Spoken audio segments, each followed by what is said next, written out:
Nagpaikot-ikot ang garong na yan matapos sumalpok sa concrete barrier sa San Jacinto, Pangasinan. Matapos maaksidente, humarurot palayo ang menor de edad na driver nito at iniwan ang tumilapon niyang boss na binawian ng buhay sa ospital. Naaresto ang driver matapos maaksidente ulit sa bayan ng Lawak. Biglang tumawid sa highway ang asul na truck na yan sa Bantay, Ilocos Sur at sumalpok sa bakod ng isang bahay. Sugatan ng driver at 3 construction workers na sakay nito. Ayon sa mga pulis, nakainom ang truck driver. Ipinadeport ang mahigit 30 Chinese nationals na nahuli sa mga sinalakay na Pogo Hub sa Pasay at Tarlac. Kabilang sa na-deport, isang bagong silang na sanggol na anak ng Pogo worker. Pakiusap naman ang pamahalaan sa mga dayuhang Pogo worker kusa nang umalis ng Pilipinas, imbis na mahuli pa sa operasyon. May report si Joseph Moro. Nakagapos ng cable ties ang 33 Chinese nationals na ito nang dumating sa NAIA. Nahuli sila sa mga ni-raid na Pogo sa Pasay at Bamban Tarlac na ipinadeport sa China. Kabilang sa bumiyahe ang isang bagong silang na sanggol na ipinanganak sa Pilipinas matapos mahuli sa Pogo ang kanyang mga magulang. Ipinadeport sila dahil due sanguinis o sunod sa magulang ang pagkamamamayang sinusunod sa Pilipinas at hindi ang lugar ng kapanganakan. Technically kasi lahat ng mga yan will be treated as criminal suspects in China. So they will all be charged criminally in China. Sa kabuuan, mahigit 1,600 na ang mga dayuhang Pogo workers na pinadeport. Blacklisted o di na sila makakabalik pa ng Pilipinas. Sa nakaambang tuluyang pagsasara ng mga Pogo sa bansa, nakikiusap ang pamahalaan sa foreign Pogo workers na kusa ng umalis ng Pilipinas kesa mahuli pa sa operasyon at ipa-deport. Pero babala ni Justice Secretary Jesus Crispin Remulla sa mga taga-Bureau of Immigration, huwag nang kotongan ng Pogo workers na paalis na ng Pilipinas dahil sa Pogo ban. Preparahan pa rin. Alam naman natin, palabigasan to ng maraming corrupt elements within the BID. Sa mga Has interview, sinabi ng PAGCOR na malaking hamon ang pagtugi sa mga dayuhang Pogo worker. Hindi na po babalik sa bansang pinanggagalingan nila yung mga yan. Lalo na doon sa isang bansa na alam natin na totally pinagbabawal ang pagsusugal. Ang natitiyak ko, diretso ka sa kulungan doon. Bakit babalik pa sila doon? Makikipagsapalaran na dito yung mga yan. Joseph Morong, nagbabalita para sa GMA Integrated News. 2 bata ang nasawi ng pagtatagain ng kanilang ama habang natutulog. Nakaligtas ang isa nilang kapatid na nagtago sa aparador. May spot report si Jomer Apresto. Magkatabing nakaburol ang magkapatid na menor de edad sa Iba, Zambales. Nasawi sila ng pagtatagain ng kanilang ama. Ayon sa kanilang ina, madaling araw nang magising ang kanyang mister. Kinuha nito ang itak sa aparador saka pinagtataga ang mga anak na edad 7 at 11. Inawat niya ang mister pero tinaga rin siya. Sakit po, sir. Siyempre, bilang isang ina, hindi po kasi katanggap-tanggap yung ginawa niya para sa amin. Lalo na ako, critical po yung condition ko. Isang taga lang pero sagad po sa utak po ng mga bata. Ang 5 taong gulang nilang anak nakaligtas matapos magtago sa aparador. Aniya hindi lasing ang kanyang mister noon. Kinumpirma rin ng pulisya na negatibo ang sospek sa droga. Nahuli ang sospek nang dalhin ang sugatan niyang misis sa ospital. Inalam pa ang motibo ng sospek na hindi pa rin makausap ng mga pulis. 3 beses na sinaksak ng sirang payong ang lalaking ito sa Parola Compound sa Maynila. Pandudura ang ugat ng pananaksak ng katrabaho at kapitbahay ng biktima. Ayon sa investigasyon, pinagbintangan ng biktima ang sospek na dinuraan ng kanyang tsinelas, kaya dinuraan din nito ang sospek. Nakakuha ng sirang payong sa basurahan ng sospek na isinaksak sa dibdib ng biktima. Tumakas ang sospek pero agad ding nahuli ng mga pulis. Hindi ko po siya sinaksak, sir. Pagkaikot, madilim po kasi yun, sir, sa eskwelita namin. Dati na raw may alitan ang dalawa. Wala pang pahayag ang biktimang agaw buhay sa ospital. Na-inquest na ang sospek na naharap sa reklamong frustrated murder. Jomer Apresto nagbabalita para sa GMA Integrated News. Inalmahan ni Second Gentleman Attorney Mans Carpio ang pagsasampa ni dating Senador Antonio Trillanes ng reklamong drug smuggling at graft laban sa kanya. Sabi ng mister ni Vice President Sara Duterte, kakilakilabot na sinusubukan ni Trillanes na buhayin ang mga akusasyon laban sa kanya at kay Congressman Paulo Duterte. Gayong nakita umano sa pagdinig sa Senado na nilahukan pa mismo noon ni Trillanes na walang rason para irekomenda ang kanilang indictment.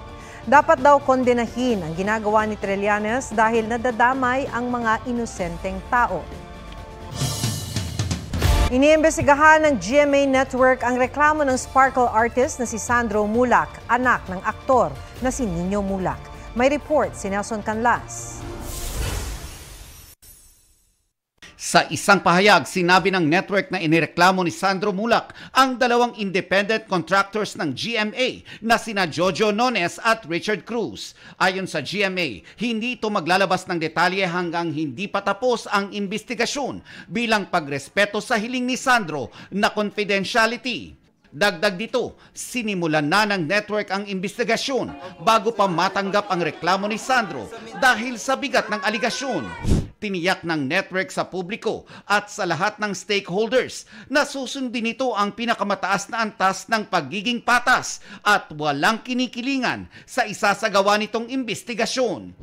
Sa isang text message sa GMA Integrated News, sinabi ni Nino Mulak na tinatapos lang nila ang paghahain ng kasong kriminal. Saka raw siya magbibigay ng pahayag. Sa isang pahayag naman, sinabi ng abogado ni Nones at Cruz na ikinalulungkot ng dalawa ang mga aligasyon sa kanila na kumakalat sa social media. Kahit daw hindi sinasalamin ng mga aligasyon ang tunay anilang nangyari. Sasagutin daw nila ito sa proper forum at kapag natanggap na nila ang kopya ng formal complaint, inuudyok nila ang publiko na respetuhin ang investigasyon.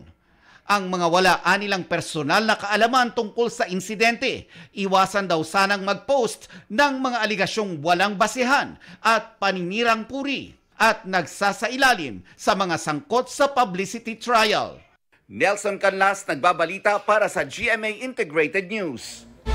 Kung trabaho ang pag-uusapan, marami raw ang lumilipat sa Metro Manila para makahanap ng oportunidad ayon sa isang eksperto. Pero ang ilan, iniiwan naman ang Kamaynilaan para sa buhay sa probinsya.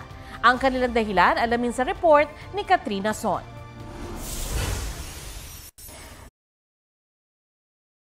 Sa Caloocan ipinanganak at nakapag-aral si Mikey Basa. Dito na rin siya nakahanap ng trabaho. Pero ang kanyang mga magulang kinailangang bumalik sa kanilang probinsya sa Southern Leyte. When my dad had brain tumor and then wala na kaming pambayad ng renta sa bahay and such, so nauna silang lumipat dito sa probinsya. Nang magkapandemya, bumalik na rin si Mikey sa probinsya at doon na nagtrabaho. I decided to live here in the province. Hindi na din kasi tama yung traffic sa Manila at napakagulo. Sa probinsya namin napaka-safe. 2007 naman mula nang magtrabaho sa Metro Manila si Toto Madayag at ang kanyang asawa. Pero habang lumalaki ang kanyang anak, mas naramdaman daw nila ang kaibahan ng buhay dito sa lungsod at sa probinsya. Sasawa ka lang. I think there was one time na there were several times na 5 p.m. yung out ko sa office pero around like 8 or 9 p.m. na ako nakaka-uwi. And that's just for a 5-kilometer distance from your house to the office. Mas mahal din daw ang bilihin at utilities sa Metro Manila. Kaya 2018 nagpatayo na siya ng bahay sa probinsya. Everything's a lot cheaper here sa province kasi nga this is a farming community, so minsan nanghihingi na lang kami ng ng kangkong, ng sili haba dito kung saan merong may tanimin. Fresh yung air, hindi dikit-dikit yung mga bahay. Sabi ng isang property consultant firm, kahit may umaalis ng Metro Manila, marami pa rin ang lumilipat dito para magtrabaho. What we're really trying to say is that there are more investments that are going outside of Metro Manila as compared to before. Mas mura raw kasi ang bahay at lupa sa labas ng NCR. Kung ang 50 square meter na bahay sa labas ng Metro Manila ay nasa 5 million, sa NCR, dodoble raw ito o maaaring triple pa at condominium lang ang katumbas at hindi bahay. Kabilang ang Cavite, Pampanga at Bulacan sa mga lugar na malimit na nililipatan. Ang work from home setup naman noong pandemya, naging oportunidad daw para sa iba na magtrabaho sa labas ng NCR. People have also realized that they have other means of making money outside of the usual employment. So ngayon, they are more comfortable investing in condos or houses outside of Metro Manila. Katrina Son, nagbabalita para sa GMA Integrated News.